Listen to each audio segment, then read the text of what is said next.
За намайг Бүрбаатар гэдэг би Монголын өмгөөлөгчтэй холбооны гишүүн, Монголын өмгөөлөгчтэй холбооны гишүүн. Мэргэжлэр одоо 20 жил ажиллаж байгаа.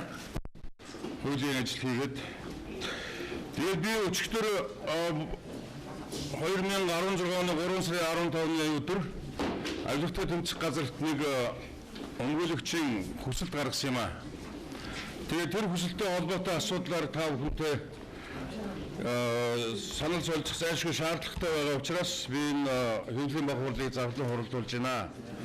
Олон үндсэн санааны миний бие бол Монгол Улсын их хурлын гишүүн Баттуулгын өмгөөлөгчөөр ажилладаг. Баттуулга гишүүнд холбогдсон тухайн гишүүнийг холбогдуулан байцаасан нэг хэрэг байгаа. Шинэ төмөр замын төсөлтөй холбоотой энэ хэрэг. Тэгээ энэ хэрэг дээр өмгөөлөгчөөр ажиллаж байгаа учраас өөрийнхөө үйлчлүүлэгчийн одоо эрх зүйн байдлыг дээрдүүлэх тухайн гэмтэрэгт холбогдолгүй батыг нотлох үүднээс зарим нэг нотлох баримтыг өөрийнхөө одоо эрүүгийн байцааны шийдэх хуулийн 41-р зүйл заасан өмгөөлөгчийн эрх үүргийн хүрээнд цуглуулж тэгээд энэ баримтыг бол гаргаж тавьж байгаамаа. Би өөрийнхөө цуглуулад өөрөө дүгнэлт хийгээд гаргасан энэ авилгатай тэмцэх газарт өгсөн баримтандаа бол туйлын итгэлтэй байна. Энэхээ төлөө бол хариуцлага хүлээхэд бэлэн гэдгийг бол юуны түрүүнд хэлэх ёстой. Тэгээд ямар хэрэгтэй холбоотой юм бэ гэдгийг бол та бүхэн ерөнхийдөө бол мэдж байгаа. Тэгээд энэ хэрэгтэй холбоотой асуудлаар ер нь бид нэр огт дуурайгүй хэргийн байдлыг цаашаа одоо үргэлжлүүлэхэд нь хүндрэл учруулахгүй байцааны шийдэх ажиллагаанд бол ямар нэгэн байдлаар саат хийхгүй гэдэг үүднээс бол бидний зүгээс ямар нэгэн тийм одоо асуудал тавиад ч юм уу шуургаан гаргаад элдв популизм гэж оролцоогүй. Гэтэл одоо хэрэг өнөөдөр ингээд 5 дахь сардаа орж ийн ерөөсөө явж байгаа ахиц байхгүй урагшлаагүй. Тэгээд нэг юм тойроод ингээд эргэлдээд идэг. Тэгээд ч юм юу хийгээд байгаа нь ойлгомжгүй байсан учраас би өөрөө бас хуульч хүний хувьд цагдаагийн байгууллагын явуулж байгаа үйл ажиллагаанд бас тодорхой хэмжээгээр тусгуулах үүднээс тэгээд зарим нэг материал энийг бол гаргаад ерөнхийдөө бол явагдаж байгаа үйл ажиллагаа бол хууль бус байна гэдэг дээр нэг гаргалгаа хийсэн юм аа. Энэ гаргалгаа та бүхэнтэй хуваалцъя гэж хэлсэн. За тэгээд гол асуудал бол цагдаагийн байгууллагын одоо хууль бусны үйл ажиллагаатай холбоотой эхлээд энэ асуудал бол яригдж байгаа юм. Сая энэ 2016 оны 2 сарын 24-ний өдөр Авилгатай тэмцэх газрын мөрдөн шалгах хэлтсийн ахлах комиссар Батолзоо гэдэг хүн Energy Resource Rail гэж компани захирал Оюунбат гэдэг хүнийг баривчилсан байдیں۔ Мөрдөн байцаагчид хууль ёсны тогтоол гараад тухайн хүнийг баривчлаад ганц удагт буюу 461 дугаар ангид саатуулсан. Тэгээд маргааш нь ямар ч ойлгомжгүй шалтгаанаар нөгөө хүний чинь цагдаагийн байгууллагын ажилтнууд ирээд суллаад гаргаад авцсан байдгийг.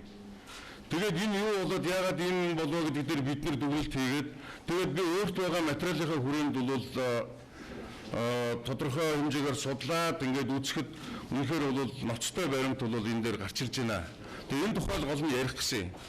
Energy Resource болон Energy Resource Rail компани буруутай хууль бус үйл ажиллагаанаас болоод одоо ингээд нэг эрүүгийн зохиомл хэрэг бий болоод нийгэмд айдас хүч төрүүлээд ингээд бас буруу ойлголт төрүүлээд явж байгаа учраас та бүхнийг одоо нийгмийн önün хүлээсэн үүргээ биелүүлээд миний хувьд бол өмгөөлөгчийн одоо хууль ёсоор олгогдсон эрхээ эдлээд тэгээд энэ асуудлыг тавья гэсэн. За ерөнхий санаа нь бол юм байна. За тэгээд гол миний ярих гэсэн асуудал би баримтаар ярина. Та бүхэн сая миний баримт тарааж өгсөн байх. Энэ баримт бол яг дараалалаараа болсон үйл явдлын дараалалаар байгаа. Тэгээд яг хамгийн одоо төгсгөлд нь бол яаж ангидагдж байгаа гэдэг дээр би мэргэжлийн одоо талаас нь ярих гэж бодсон юм аа. За энэ шинэ төмөр зам буюу 1800 км төмөр замтай холбоотой асуудал бол хоёр хэсэгт санхүүжилтийн асуудал хоёр хэсэгт хуваагддаг. Нэг нь юу вэ нөхлөөр Energy Resource Rail компани олон улсын тендер зарлаад сонгон шалгаруулалт хийгээд Samsung S&T гэдэг компани шалгаруулад өөрсдөө тэгээд анхны санхүүжилтээ хийгээд тэгээд үйл ажиллагаа явуулаад эхэлсэн байдаг. Хоёр дахь санхүүжилт нь үйл засгийн газраас олгогдсон 200 сая доллар байдгийг. Тэгээд энэ хоёр санхүүжилтийн энэ зөрүүтэй юмыг эхлээд та бүхэн ойлгоод авах хэрэгтэй. За тэгээд болсон явдал юу вэ гэдэг дээр одоо нотлох баримтын хүрээнд би ярих гэж байна. За ингээд шинэ засгийн газраас 2012 оны 11 сарын 3-ны өдөр 121-р тогтоол гараад тэгээд 2012 оны 5 сарын 161-р тогтоолыг засгийн газрын тогтоолыг тогтоолоор Energy Resource Rail компанид одоо төмөр зам шинэ төмөр замыг барих концессийг ирэх олгосныг улсын эдийн засаг нийгэмд онцгой ач холбогдолтой төмөр замын суурь бүтц гэж үзээд төрийн мэдл шилжүүлэн авч түүний нэгдсэн удирдлага зохион байгуулалтын дор барьж байгуулах нь зүйтэй гэсэн ийм тогтоол шийдвэр гарсан. Ингээд концессийн гэрээгээр нэгэнт олгочихсон байсан юмыг улс буцаагаад Energy Resource болон Energy Resource Rail компаниас буцаагаад ингээд авахар болж байгаа концессийг нь. Концессийг нь авахдаа тухайн компани урд нь одоо ямар үйл ажиллагаа явуулсан бэ? Хичнээн төгрөгийн зардал гаргасан байна вэ гэдэг дээр ажлын хэсэг томлоод хүлээж авах зүйтэй тэдний хийсэн ажлыг ингэж дараа нь бол цаашаа төрийн өмчөнд хүлээж авсны дараа тухайн компанид одоо оногдох хичнээн төгрөгийн хөлсийг эргүүлэн мөнгийг хичнээн төгрөгийг одоо улс эргүүлж олох ёстой гэснийг тодорхойлсны дараа шинэ төмөр замын ажлыг цаашаа үргэлжлүүлэхээр ийм шийдвэр гарсан байдаг юм аа.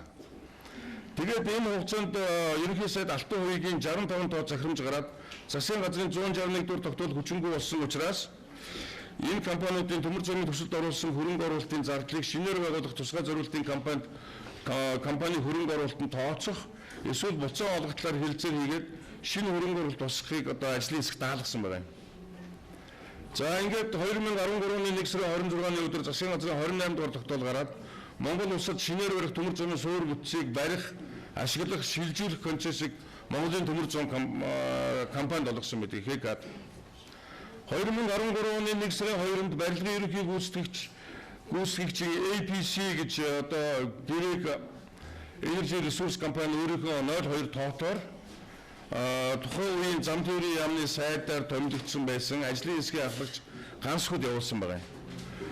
Энэ баримт дээр бол одоо та бид бүхний одоо яг энэ завсранд хэлэх зайлшгүй шаардлагатай. Энэ баримтан дээр хамгийн гол нь Energy Resource компани олон улсын тендер зарлаад тэр тендерээс хятадын 3 компани Солонгосын 1 компаниг шалгаруулад эцсийн дүгнэлтээ хийхдээ бол Солонгосын Samsung корпорац буюу Samsung STN гэж компаниг шалгаруулсан байдаг. Тэгээ өөрсдөө шалгаруулаад тэднийхтэй бол ингээд барилгын ажил эхлүүлэх тухай зөвшөөрлийн нөгөөд ажлыг ингээд явуулж байтал засгийн газрын тогтоол гараад ингээд улсад төмөр зам эргээд ирж байгаа учраас нөгөө шалгаруулсан компанид төр ажил гүйцэтгэх ажлыг төр зогсоогоод ингээд хүлээсэн юм байдалтай нөхцөл байдал үүссэн байна. Тэгээ эндээс юу ажиглаж байгаа нь гэхээр Батулаг ганц өх нар бол өөрсдөө тухайн үед зам тээврийн яамны сайд, орлогч сайдаар ажиллаж байхдаа Samsung компаниг сонгон шалгаруулад тэгээ эднийхийг бол өөрсдөө ингээд олж ирээд тэгээ үйл ажиллагаагаа явуулж одоо дундаас нь хамтран мөнгө завсан гэдэг асуудал бол үгүйсгэгдэх баримт юм байна. Энэ баримтыг би одоо та бүхэнд харуулъя. Энийг хэрэг өөрсдөө бололцоо байдаг бол энэ баримтыг та бүхэн хуулбарлаад авах хэрэгтэй. Миний хувьд бол ганцхан хувь байгаа учраас энэ баримтыг одоо хуулиад тарааж болсонгүй. Energy Resource компани ингээд сонгон шалгаруулсан тухай энэ баримтыг хараад авбал одоо зүйтэй байна. Тэгээ та бүхэн эндээс бол яг дүгнэлтээ хийхэд бол илүү тодорхой болно гэдгийг хэлэх гэсэн. За цаашаа. Тэгээд ажлын хэсэг 2013 оны 3 сарын 16-ны өдөр засгийн газрын хуралдааны 13 тоо тэмдэглэл гараад төмөр замын төсөлд оруулсан зардлын тооцоо хянах үүрэг бүхий ажлын хэсгийг мэргэжлийн байгууллагуудыг төлөөлөн оруулах нь зүйтэй гэсэн гэж одоо 3 яамны тушаал гаргах тийм одоо даалгавар өгсөн байдیں۔ Үүний доо 3 сарын 29-ний өдөр 3 яамны хамтарсан тушаал гараад хөрөнгө оруулалтын өрөөллийн Energy Resource-ийн гүйцэтгэсэн ажлыг хянаж дүгнэж баталгаажуулах тэгээд засгийн газрын хуралдаанд эргүүлэн танилцуулахыг одоо даалгасан юм шийдвэр гарсан байдیں۔ Үүний дагуу 2013 оны 4 сарын 26-ны өдөр ажлын хэсгийн дүгнэлт гарахдаа төслийн хэрэгжлийн хугацаанд хийгдсэн ажлыг 93.6 тэрбум төгрөгийн өртөг бүхий нийт ажлаас ерөнхий гүйцэтгэгч Samsung ST компани 2012 онд хийсэн 29.9 тэрбум төгрөгийн дүн бүхий төмөр замын суурь бүтцийн газар ширээ гүүрний дизайн, усангамж, балластын бэлтгэл ажлын гүйцэтгэлийг хүлээж авлаа гэж гардаг байхгүй юу? 93.6 тэрбум төгрөгийг бол зарцуулаад бид нар үйл ажиллагаа явуулсан гэж Energy Resource компани юу яасан байдаг? Өөрсдөө бол энэ тооцоо гаргаж өгсөн байдаг. Гэтэл яг үүний хэрэг дээр 29.9 тэрбум төгрөгийн ажлын гүйцэтгэлийг ажлын хэсэг хүлээж авсан байгаа байхгүй. Тэгээд хүлээгдэж байгаа гүйцэтгэл нь 9 тэрбум төгрөг байна гэж сүүлд нэмсэн байгаа юм. За ингээд 2013 оны 5 сарын 4-ний өдрийн засгийн газрын хуралдааны 21-р тоо тэмдэглэлээр засгийн газрын гишүүд дүгнэлтэд танилцаад ухаан удаг гашуун сугаад чиглэл төмөр зам суурь бүтц барих ашиглах шилжүүлэх концессийн гэрээг цуцлах талаар гэрээ байгуулах зүйтэй гэж зам тээврийн яамд даалгасан байгаа юм. Үүний дагуу бол зам тээврийн яамнаас ажлын хэсэг гараад Energy Resource болон Energy Resource Rail компаниуд хамтран суугаад 93.6 тэрбум төгрөгийн ажил гүйцэтгсэн байна. Ийм учраас бол одоо ингээд гэрээн дээр бол энэ талаараа заая гэд гэрээн дээр тодорхой зааж өгөөд ингээд концессийг шилжүүлж авсан байна. За үүнтэй холбогдуулаад нэгэнт одоо төрийн өмчөд төр концессийг шилжээд тэдний хийсэн ажил нь шилжээд ирж байгаа учраас хийсэн ажлыг санхүүгийн анхан шатны баримтад тулгуурлаад төрийн өмчийн хорооноос ажлын хэсэг хамтарсан өргөжүүлсэн ажлын хэсэг гараад ингээд хүлээгээд авдгийг. Тэгээд яг Energy Resource компани дээр очиод нөгөөх баримтуудыг чинь за 93.6 тэрбум төгрөгийн ажил гүйцэтгсэн гэж та нар хэллээ. Гэтэл 29.9 дээр нь нэмэх нь хүлээгдэж байгаа гүйцэтгэлийн 9 сая төгрөг гээд 38 сая төгрөгийн ажил гүйцэтгэгдсэн байна. Үлдсэн 55 тэрбум төгрөгийн ажил хайдсан бэ гэдэг ингээд тэрний анхан шатны баримт материалыг үзье гэхлээр гаргаж өгөхгүй элдвэр саат хийгээд үүнээс болоод төрийн өмчийн хороо болон Energy Resource Rail компани зам тээврийн яамны хооронд үйл ойлголцол үүсээд тэгээд ингээд хүндрэлтэй нөхцөл байдал үүсээд энэ нь одоо хүртэл үргэлжилж байгаа юм аа. Тэгээд төрийн өмчийн хорооноос болохоор яадаг юм бэ гэхээр бид нар одоо анхан шатны баримтыг үзье гэхлээр Energy Resource болохоор бид нар бол одоо мөнгийг маань энэ 93.6 тэрбум төгрөгийн маань буцааж өгсөн тохиолдолд та бүхэн санхүүгийн анхан шатныхаа баримт материалыг өгнө. Үзүүлнэ. Одоо бол та нар зөвхөн үзмээр явбал манай ажлын байран дээр ирээд хараа гэсэн тийм утгатай мэдээлэл тухайн үеийн Energy Resource компани захирал Батцангил болон Оюнбат нар ингээ явуулсан байдیں۔ Тэгэхээр төрийн өмчийн хорооноос уучлаарай. Тийм юм байдгүй маа. Нэгэнт Монгол улсын төрийн өмчөд хүлээгээд авахар болсон бол бид нар эхлээд баримт материал аваад тухайн үнийн дүн нь 93.6 тэрбумд хүрж байгаа бол бид нар энийг засгийн газар тайлагнаа та нар мөнгө авах ёстой. Тийм учраас баримтаа өг гэж шахдаг. Баримт бол гаргах бололцоо байхгүй. Бид нар үзүүлэх юм алга. Одоо хоолунд идсэн, нисгонгцоор ниссэн, бусдад одоо янз янзаар одоо бас мөнгө төгрөг зарцуулсан ийм учраас бид нар санхүүгийн анхан шатны баримт бүрдүүлэлт байхгүй гэдэг нэрээр одоо хүртэл 2016 оны 3 дугаар сарын 15-нд өчигдрийн би орой 18 цагийн үед 17 цаг төрийн өмчийн хорооно холбогдох хүмүүсээс авсан. Одоо хүртэл 55 тэрбум төгрөгийн материалыг өгөөгүй байдаг байхгүй юу? Тэгээд энэ яагаад одоо өгөхдөггүй вэ гэхээр бидний мөнгийг буцаан олгох асуудлыг эцсийн шийдвэрлэгдмэгц хуулбарлал авах бололцоотой гэж л одоо Оюнбат захирал нь яриад байдгийг. За үүн дээр бол хуулийн байгууллага зөв ажиллаад мөрдөн байцааш өөрийн дотоод итгэлээр тухайн халбогдох асуудлыг үнэлээд авилтын тэмцэх газрын мөрдөн байцааш Батуулзуу гэдэг хүн ерөөсөө энэ хэрэг дээр бол Оюнбат үнийн дүнг нэмэгдүүлсэн байх талтай юм байна. Ийм учраас энэ хүнтэй холбоотой асуудлыг шалгах хэрэгтэй байна.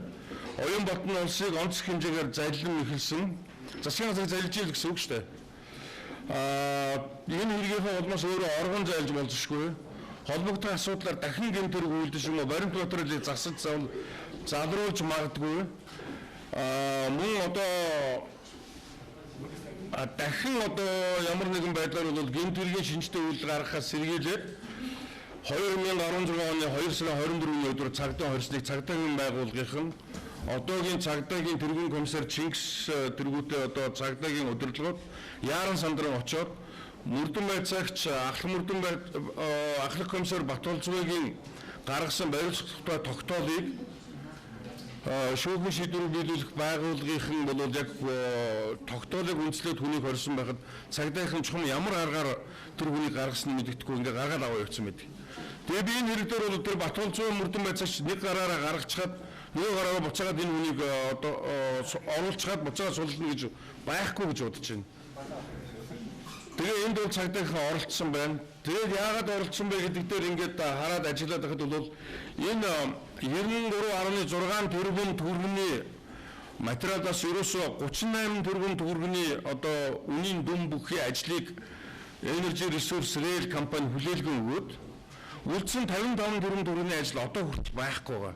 Тэгсэн мөртлөө 93.6 тэрбум төгрөгийн одоо үнэлгээ бүхий материалыг хүлээж авсан гэж та бүхэн гарын үсэг зураач тэгээд бидэнд энэ мөнгийг буцаагааж олгооч гэж одоогийн байгаа засгийн газар сайхан бэлэг засгийн газрын хэрэглэх газрын дарга баяр цогт нарт бол одоо шаардаад одоо хүртэл ингээд энэ одоо жоохон босромын үйл ажиллагаа хийгээд яваад байна л да.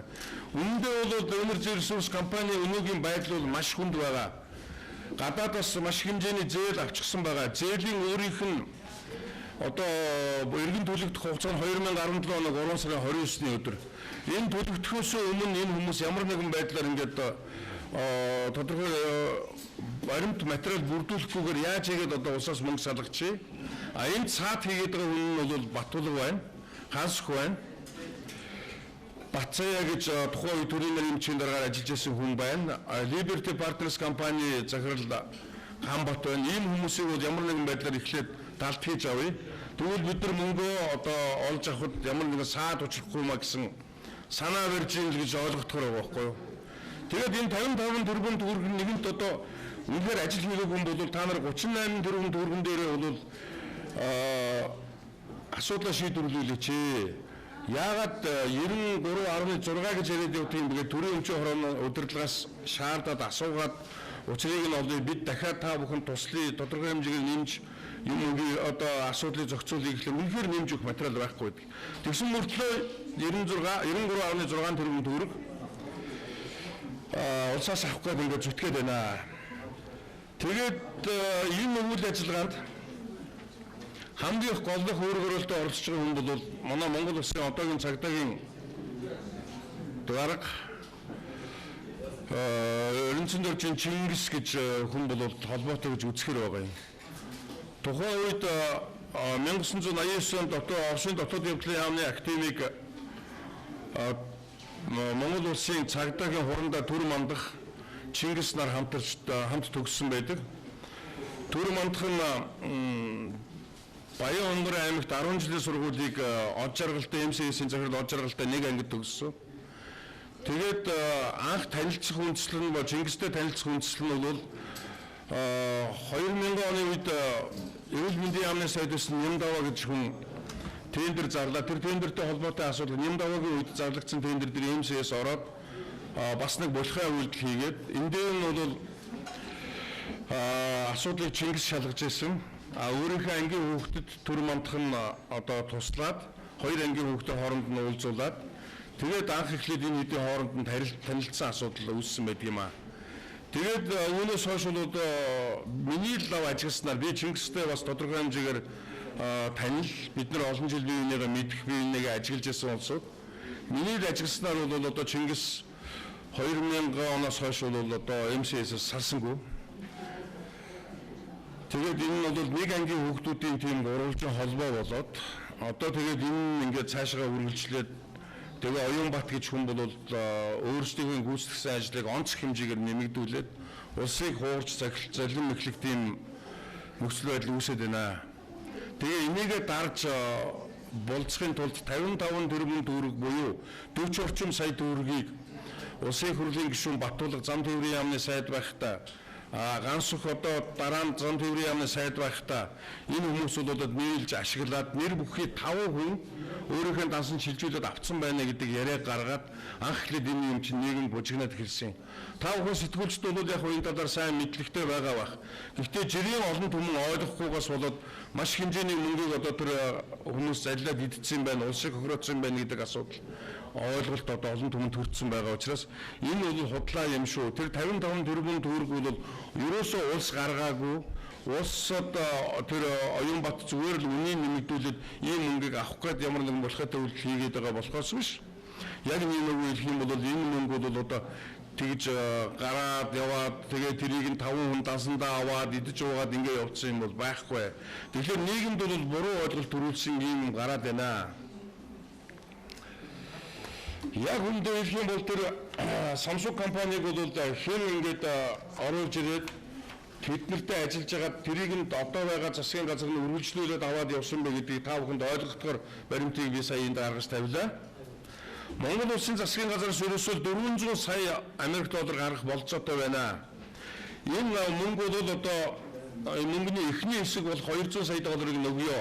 Гэхдээ энэ нь бол хөгжлийн банкнаа дамжигдаад төрөөс оруулж байгаа хувь хөрөнгө болохоос биш МСС-ийн одоо авсан мөнгийг бол буцааж төлгөсөн утгатай тийм юм биш шүү. Тэгж өгөөгүй юм шүү гэж даалгаад зам тээврийн яам даалгаад хөгжлийн банктай хамтарсан гэрээ хийгээд тэгээд олгогдсон мөнгө байдгийг. А гэтэл энэ мөнгийг бол одоо бид нар авах хэрэгтэй байсан гэтэл бидэнд өгсөнгүй. Үүнээс болоод одоо тэр мөнгийг нь бидэнд өгөхгүйгээр тэр Samsung ST компанитай нийлээд залилжглаа гэж Батулга нарыг буруутгаад яваад байгаа юм чинь энэ юм байгаа. Үнэн хэрэгдээр бол тэр хөгжлийн банкнаас бол гарсан тэр мөнгө нь тодорхой гэрээтэй хяналт нь бол одоо маш өргөн хүрээнд тавигддаг хяналттай ингээд явж байгаа мөнгө юм аа. Энэс бол тэр яриад байгаа дураараа тэр 55 тэрбум төгрөгийг бол гаргаж ирсэн нь бол нөхөгдөх ёсгүй юм аа. Гэтэл энийг бол нөхөх ёстой, эндээс өгөгдөх ёстой. Гэтэл бидний мөнгөийг өгөхгүй өөрсдөө аваад тэр 55 тэрбум төгрөгийг залилжглаа. 40 орчим сая долларыг залилжглаа гэд ингэж асуудал яригадад явдаг. Тэгээд энэс болоод одоо яг үүндээ нийгэмд одоо маш их хэмжээгээр одоо буруу ойлголт төрөөд ингэж яваад байгаамаа. Хэрвээ Оюнбатыг онц хэмжээгээр улсыг залим эхэлсэн юм гэмтэрэг үйлдсэн байна.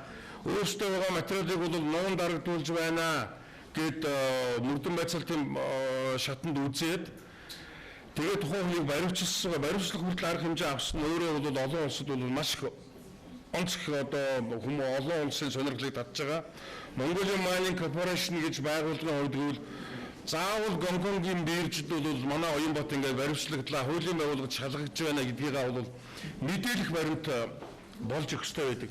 Гэтэл одоо тэгэлгүйгээр Яаран сандрын тэр од жаргал Чингис гэдэг цагдаагийн байгууллагын дарагтай нийлээд тухайн хүнийг яарвчлан гаргаж салгаж авна гэдэг бол одоо онц ноцтой хэрэг юм а гэдгийг бол заавал хэлэх ёстой гэж бодож байна. Та бүхэн энэ хаан банкны юугаар ороод ингэж хараарай. Өнөөдөр бол MCS компани Mongolian Mining Corporation компани зээл бол 600 сая доллар байгаа.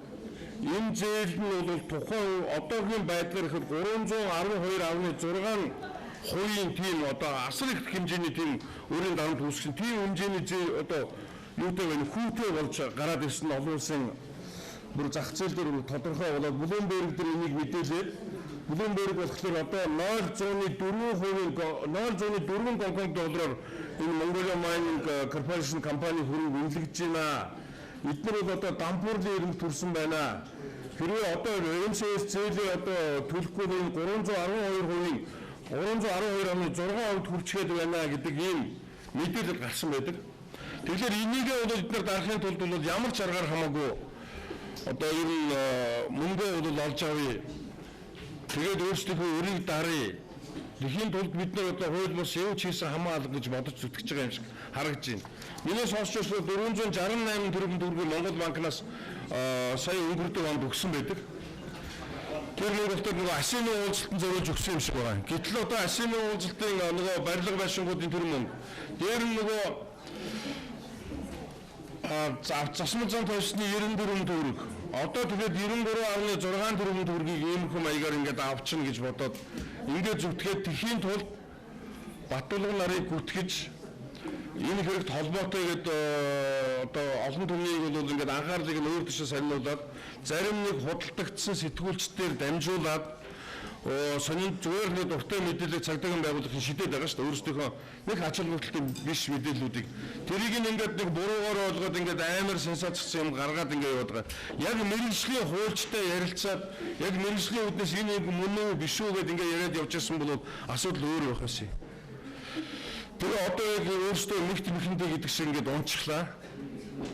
93 төгрөгийн төгрөгийг бид нар заавал авах ёстой. Гэхдээ бол бид нар 55 төгрөгийн төгрөгийнх нь материал нь алга. Тийм учраас та бүхэн материал байхгүй ч гэсэн өг гэж төрийн өмчийн хорог одоо шахаж байгаа. Иймэрхүү тийм үйл ажиллагаа явагдаж байгааг харагдаж байна. Энэ дээр бол Монгол Улсын засгийн газар бас тодорхой хэмжээгээр өөгшүүлж байна одоогийн засгийн газар.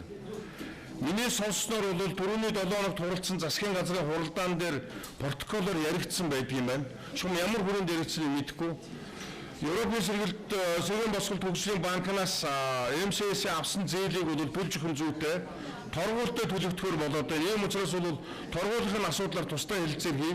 Одоо энэ 93 төгрөгийн төлөй гэсэн тийм утгатай яриа явагдсан байдаг. Учраас би одоо нэгдүгürt би эргэн хүний хувьд, хоёрдугаар татвар төлдөг хүний хувьд, гуравдугаар бол хуульч хүний хувьд бол ийм зөв ус байдал байж болохгүй гэж үзээд тэгээд материалаа судлаад энэ гаргалгаа гаргаад тэгээ өөрийнхөө хэлсэн үгэн дээр бол би хариуцлага хүлээнэ гэд 100% хүлээнэ гэдгийг мэдэгдээд аюултай тэмцэх газарт би өргөдлөө өгсөн юм аа.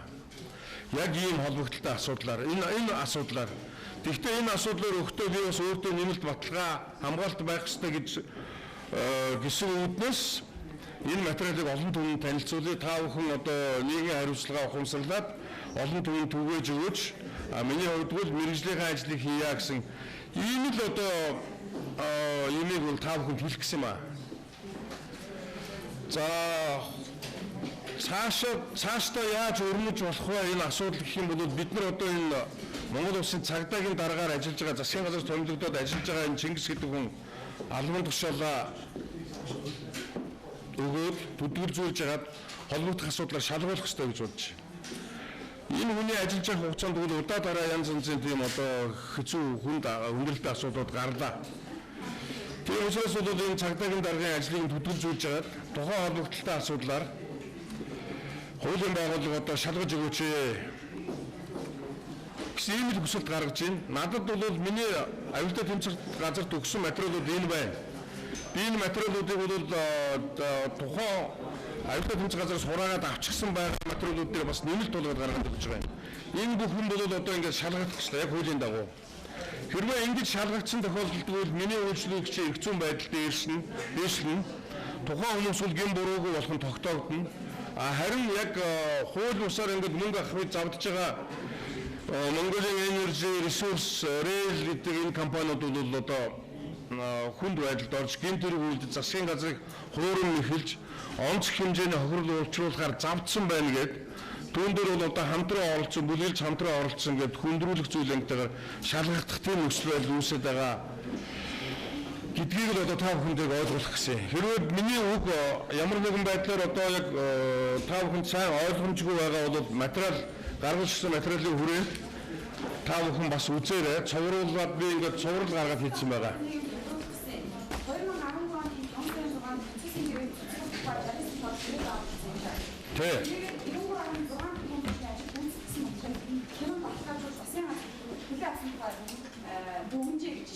Засгийн газар хүлээж авлаа одоо уучлаарай хүлээж агараа.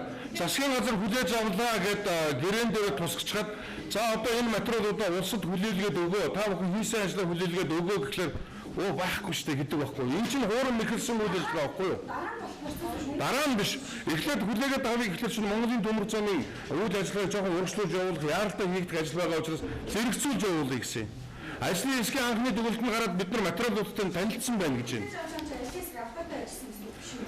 Ажлын хэсэг алдаатай ажиллах үндсийг нь Mongolia одоо тэр нөгөө Energy Rail гэж компани хэмжээ өөрсдөө төрүүлсэн байгаа байхгүй юу? Итгэл төрүүлээд бидэрт материал байна, та бүхэн ирээд үүс гэдэг. Гэхдээ мөнгө өгчгээд ав. Ийм том мөнгөний ажлыг төрийн өмчөөр хүлээж авдаг ажлын хэсэг биш. Төрийн өмчтөд хүлээж авна. Төрийн өмчтөд хүлээж авах процесс нь одоо хүртэл явагдаж байна. Яагаад бид нар одоо хүртэл төрд өмчөд хүлээлгэж өгөхгүй байна. Энийг өгөхгүй бол мөнгө нь өгөхгүй шүү дээ. Тэгээд ингээ асуудал ингээ 3-4 байдал үүсчихэд байгаа.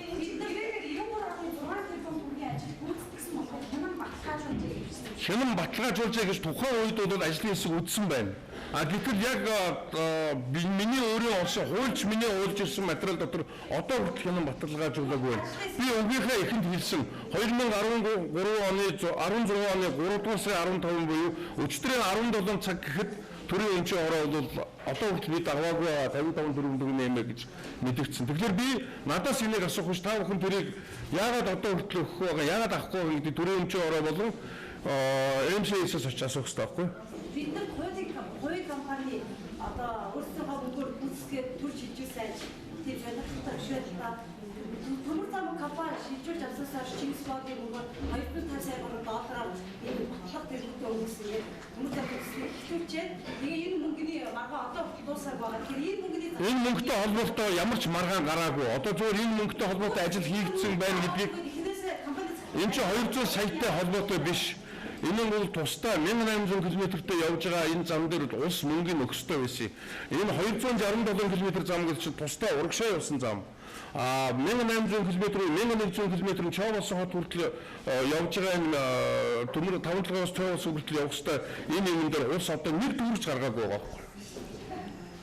Би бас хуульч хүн учраас энийг бас яахын тулд тэр чинь 200 сая доллар чинь 287 км төмөр замыг 267 км төмөр замыг барих тэрбум долларын мөнгөний Монгол улсын төрөөс олгож байгаа хувь хэмжээ шүү. Энэ үйл ажиллагааг цаашаа явуулахад ингээ үргэлжлүүлэн явуулаарай гэж олгосон 200 сая доллар болохоос биш. Үгүй 1 км байтугай зам тавигдаад одоо ингээд миний бодож байсан санаа зовоод байсан чинь яг очиод харсан шал өөр юм байлээ. Зам төврийн одоогийн сайдны хүртэл сонин дээр ярилцдаг гэсэн та бүхэн харсан байх.